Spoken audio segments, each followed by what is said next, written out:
Well, hello there, friend. Welcome back to the Construction Leadership Podcast. I am your host, Bradley Hartmann. Today's episode is a little bit different, as this is a conversation that I had with two individuals who lead the Lumber Slingers podcast, which I would strongly recommend you subscribe to.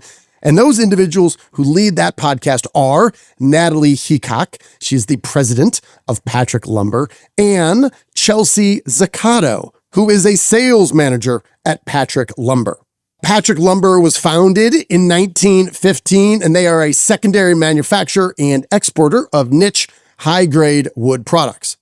Now, I have known of Chelsea and Natalie for some time, and I crossed paths with Chelsea a couple of years ago at the NRLA event in the Northeast and invited her to join our Construction Leadership Podcast. So if that name rings a bell, she was a guest on episode 418, and she was wonderful.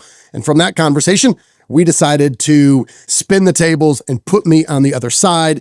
We talk about leadership. We talk about sales. We talk about my new book, The Air Raid Sales Offense.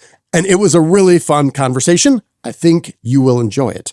So without further ado, here is my conversation as a guest on the Lumber Slingers podcast back in November with Natalie Heacock and Chelsea Zuccato. As always, thank you for listening. So, Brad, thanks for joining us today. You've obviously had a very impressive career in the lumber industry, construction. I know you said that your father started in the lumber industry. He was in the industry for over 40 years. So that's what got you into it. But what would you say kept you in the lumber industry or the LBM world? The easy answer is probably the people. When I started in a lumber yard, I was 14 years old. And yes, my father worked for that company. So I felt like I got special attention. But it was one of those situations when you start working in the yard and people who are building America are coming in and they want help immediately.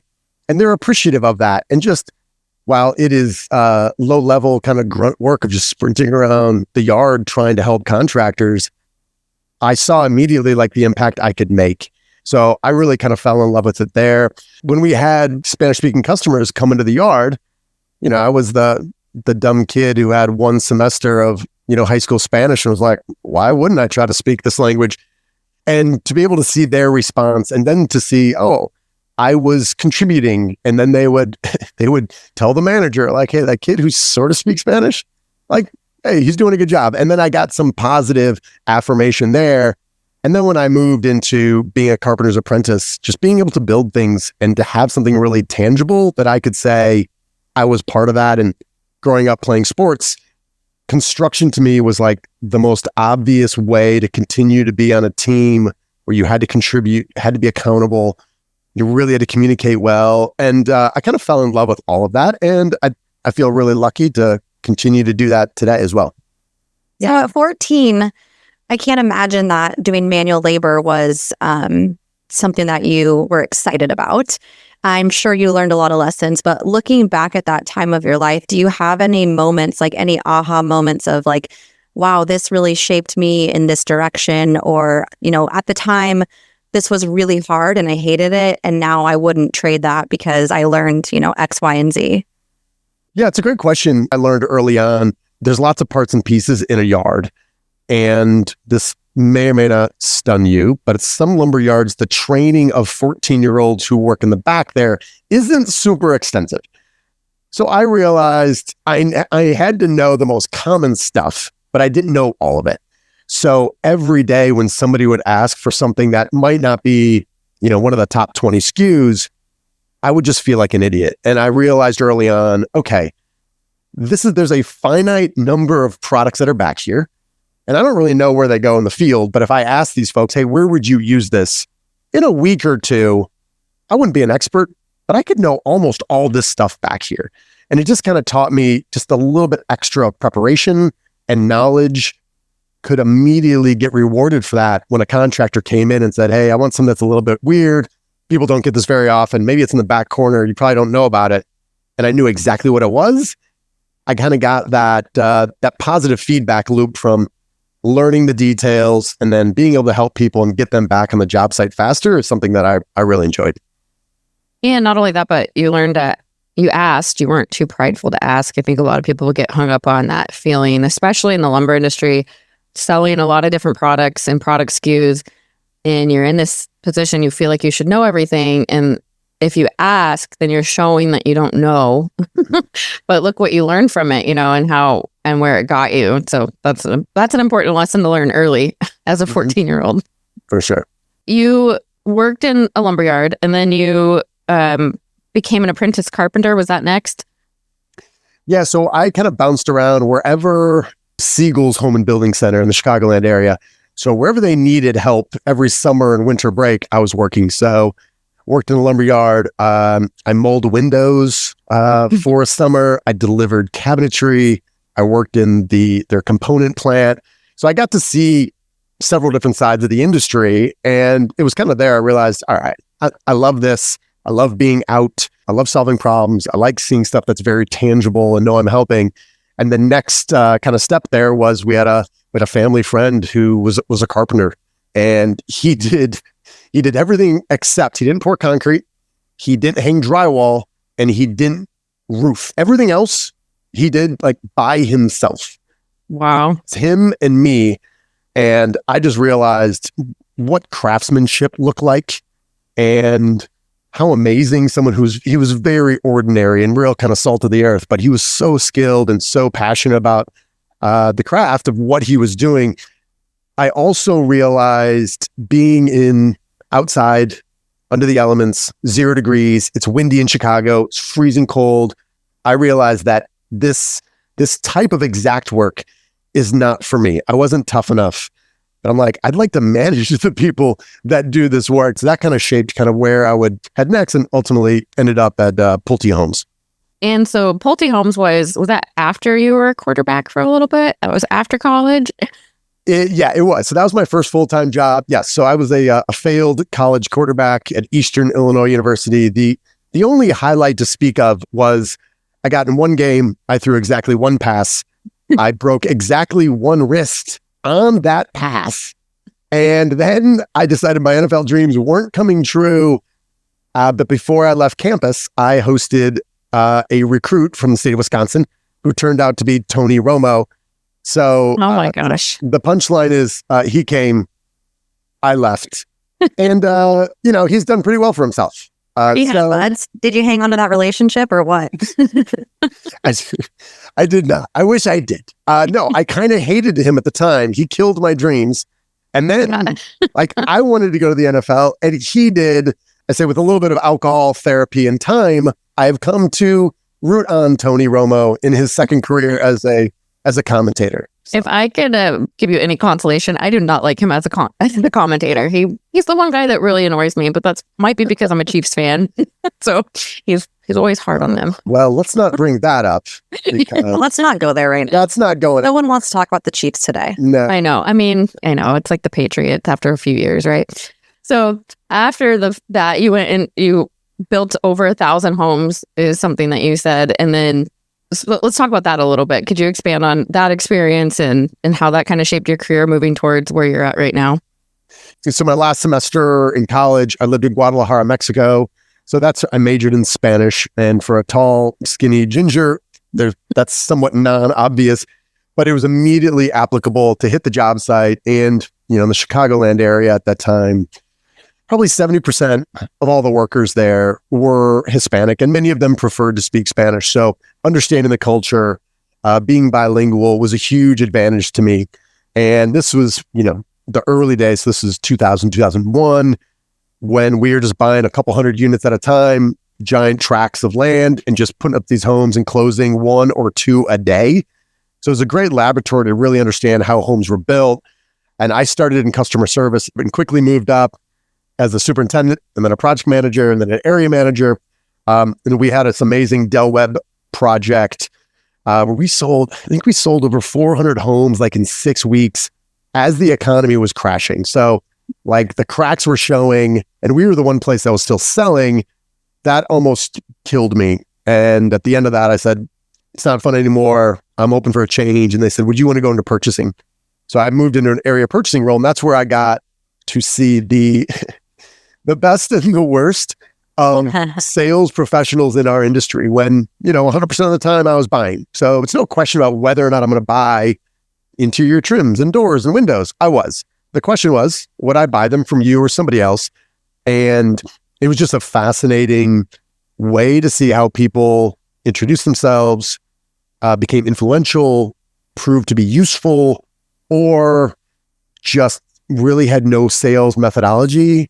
And it was just try us, you'll see. And for me, looking backwards, I didn't know at that time I wanted to start my own business, but seeing all the different strengths and weaknesses of salespeople was an incredible learning tool for me, knowing that if you're going to start your own business, you better be able to sell. And at that point, I had no idea.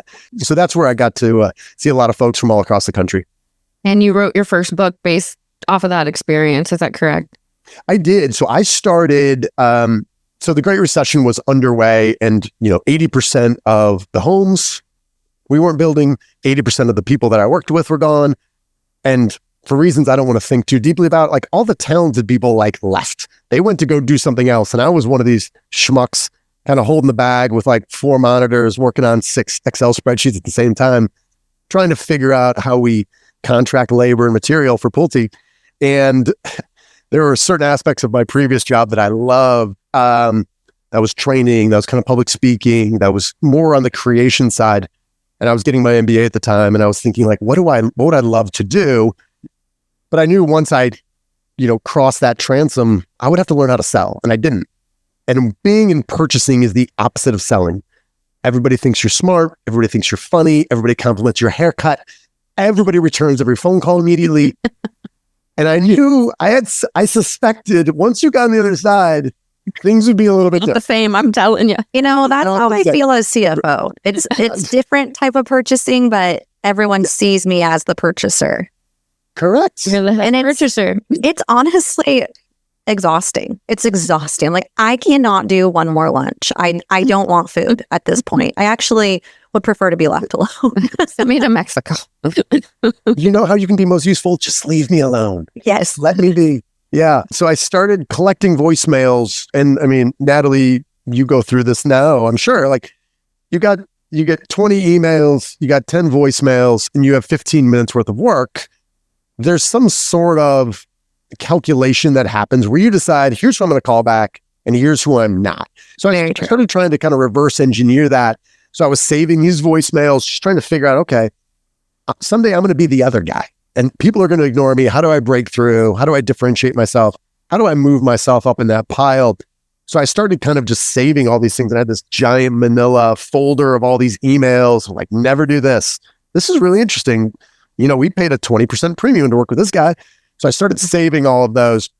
And that became the first book I wrote for sales in the lumber building material industry, which was Behind Your Back, What Purchasing Managers Say Once You Leave the Room, and How to Get Them to Say Yes. So not to give away that book, but what is one thing, if somebody called and left you a voicemail, that would guarantee you called them back? The acronym we use for that is RRI. And I wrote, it's a very slender book. And I write small books with small words and lots of white space and generally lots of pictures. Thank you. That's what I like to read. I know. So I wrote a book. It's called the RRI Framework. And the idea is if you call someone and you have a referral, so I'm calling Natalie, I'm reaching out to Natalie, I talked to Chelsea. She encouraged me to call you. In 10 words, I'm kind of co-opting, and you want to make sure you're doing this ethically. Otherwise, you're going to get called out immediately. Right. You're co-opting some credibility of somebody else. So right off the bat, I'm not some rando. I'm someone who knows someone that you like. The second R is research. Prove you're just not dialing for dollars. I've been on your job site. I spent time on your website. I talked to one of your partners. I talked to one of your employees. And the last one is have an idea or an insight. So if you call someone and say, hey, Natalie, I'm reaching out to you. I talked to Chelsea. Been to your job site, visited Lot 108. And I talked to your framer there. Got a couple ideas I think we can help you with, save you time and money immediately. Give me a call back here. There's no guarantee Natalie's going to get excited about that. But viewed with all these other voicemails or emails that, she's getting, is instantly going to set me apart. And I kind of shared in the book, and I firmly believe it, is that anybody in our industry, we all want the same thing. We want to work with people who are experts, who have ideas and insights, who can help us make, find, and save money and make us look smart. That's it. But a lot of salespeople are just calling, kind of hoping and asking for 30 minutes. And then, it's this vague promise of value delivery in the future that nobody has time for. Do you want to know what my very first line of defense is? Yes. On my voicemail, it says, I do not check this voicemail. Please email me. And I think I put my email in there, or text me, but do not leave me a voicemail because I won't check it. And the people that leave me a voicemail, I instantly delete it. Don't care who you are. Don't care what the voicemail is. If you can't listen to a simple instruction and you need to get a hold of me for something, forget it. What's going to happen if we enter into an actual relationship where I actually need something from you and you can't follow the very first step of instructions? Done. Goodbye. I also feel that's very generous, Natalie, because a lot of people they're shielding their email because they don't want anyone else to email. And then I'm sure you get all sorts of bad emails of people writing 1,000 words. You're like, all right, Yeah. You didn't fail the first test. I do love it when someone emails me and they're like, I got your voicemail and I saw that you said to email you. When I have that as like an opening sentence, I'm like, I'll read your email. I won't actually just straight up delete it. I'm going to read the email and at least listen. I like it. That's good. So let's chat about your book, The Air Raid Sales Offense, that is coming out in January? January of 25. Yes. Okay. Awesome. So let's talk about that a little bit. That's your 15th book that you have. That's pretty impressive, I would have to say. So tell us a little bit about that and why you wrote this book and some of the takeaways. So I mentioned earlier my failed quarterbacking career. I love sports and I view a lot of what we do through the lens of sport. I stumbled across this book. I'm looking at it right now. It's called The Perfect Pass by a guy named Sam Gwynn. And it chronicles the rise of what came to be known, and mainly, you might have been there at that time, Chelsea, at Washington State University while Mike Leach was there. For about 125 years, football, since its inception, first game was played November 6th, 1869, shortly thereafter the Civil War ended. It was dominated by the run. And there was this guy, his name was Hal Mumme, who a lot of folks don't know, who started saying, what if we just passed all the time? And if all the competition is all running the ball nonstop, how do we spread it out? How do we throw the ball around? And how do we have more fun with it? Anyway, The Perfect Pass is that story. And being a sports fan and a quarterback, I was like, oh, I loved reading this. However, as I was reading it, the thing that jumped out to me was like, this is a sales methodology book. They're talking about running an offense that was fearless, optimistic, simple, and fun. And every day we're working with clients where either there's way too much complexity and we're micromanaging and there's a CRM and they have to do call reports and salespeople are pushing back, or it's pure autonomy. It's salesperson shows up and they say, the truck is out there in the garage, keys are in it, here's a gas card, there's a laptop, and go get her done. Like, that's the sales training for many in our industry.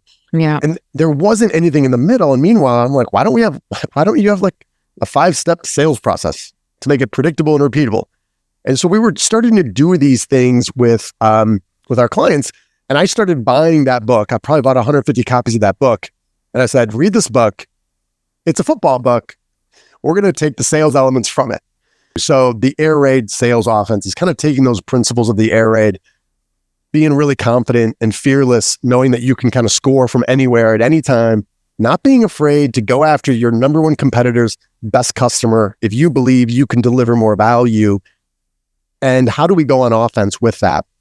I love the book. I was looking through it. It is very enjoyable to look at, and I'm excited to read it too. I already saw my favorite part. Where did it go? Talk to me about everything that I say and then the response to it. So now I know what the response is. It was like, we're happy with our current provider. Yeah. So we talk about those objections, and that's, you kind of mentioned, just, I know kind of the audience that you've got. Sometimes I think we make sales a little bit too complex. And if you do some research and you pick up the phone and you introduce yourself in a way that says, all right, I know Natalie's a CFO. I know she's in this industry. I can assume she has some of these pain points. And then you anticipate the objections of, I don't have time. I'm too busy. I'm happy with my current supplier. We used you before. It didn't work. Like, we know how to introduce ourselves. We know how we're better or different. We know what the objections are. We just need to do a little bit more preparation and practice. And it doesn't mean you're going to win every sale, but it certainly means that we can have a different conversation with people who aren't buying from us today. And our hope is that, hey, this is an enjoyable read and people can take and implement this on their own. And if they want more help with that obviously that's what we do every day as well. Would you say that you had kind of touched on, before we got on the podcast, you had touched on something that has changed in the past 12 to 18 months that maybe people aren't considering when it comes to prospecting? Is that something that you would say is what they should be considering, that how the landscape has changed, or is there something else that has changed in the past 12 to 18 months that salespeople should consider when they're prospecting? Things are always changing, and we know that. And I think human beings, we have a status quo bias, which is, I kind of like the way things are going now because I'm comfortable with it, even if I would say it's not going super great right now, but I don't want to change. I don't want to let go and think about doing something completely different. Where I start with this conversation is right now, whether I'm Patrick Lumber or I'm anybody else, you are serving dozens, if not hundreds of customers every single day. The idea that you wouldn't know what their needs and fears and pains are is crazy. You guys are currently solving them. And my general advice is, one of these folks who's a prospect today, maybe they have something unique and interesting that they're struggling with, but probably not. It's communication, it's on time in full, it's qualified labor, it's municipal inspectors, it's getting permits back on time, it's cash flow, it's being proactive with our schedules. Like, those are kind of timeless challenges people have. I would say, what are the problems you're solving with your current set of customers? And how do we have conversations about your solutions to those with people you're not? And what I hear a lot of salespeople doing now is they're calling up and they're saying things which are all true and relevant, which is, we've been around for 100 years. We got 9 locations. We have this many trucks. I work with really smart people like Chelsea and Natalie. We're honest, wide selection, quality products. None of that is differentiated at all. Everybody is saying the exact same thing. So this is where I'm like, hey, just take a step back. You know what the biggest issues are of your current customers. Your prospects probably have those same things. How do we try to identify that right away and see if they want help with them? And you can do that in 10 minutes, and it doesn't require a 30-minute meeting, and it doesn't require a whole amount, a ton of work. But it does require you to have a different plan on what you're going to call and guide that conversation toward. Wow, that's great advice. And I think that's a great place that we could wrap up this episode. Bradley, thank you so much for coming on today. It's been a pleasure. Makes me want to have you back and just talk more sales and sales tactics. I hope we've piqued their interest so they go check you out. Where is the best place to find you? We'll link it all in the show, but tell us about your podcast and your website that they could find you on. You can just Google Bradley Hartmann and that'll come up. On LinkedIn, I'm active on LinkedIn. I love connecting with people. I'm learning all the time there. So feel free to reach out to me there. Awesome. Great. Thank you so much, Bradley. We loved having you on. We look forward to having you on again. And we hope to see you soon. All right then, friends, how did that go? Hopefully you enjoyed my conversation with Natalie and Chelsea. When you get a minute, subscribe to the Lumber Slingers podcast. You will meet some very smart people, and on a weekly basis, you will learn more about what is happening with commodities, which will be extremely important as we head into 2025 and beyond. As tariffs are threatened, they are implemented, they are rescinded. There's going to be a whole magical, unpredictable world of commodity pricing. This is where you can learn more about that. And not to put too fine of a point on it, but please go to airraidsalesoffense.com. You can download the first 4 chapters of the book.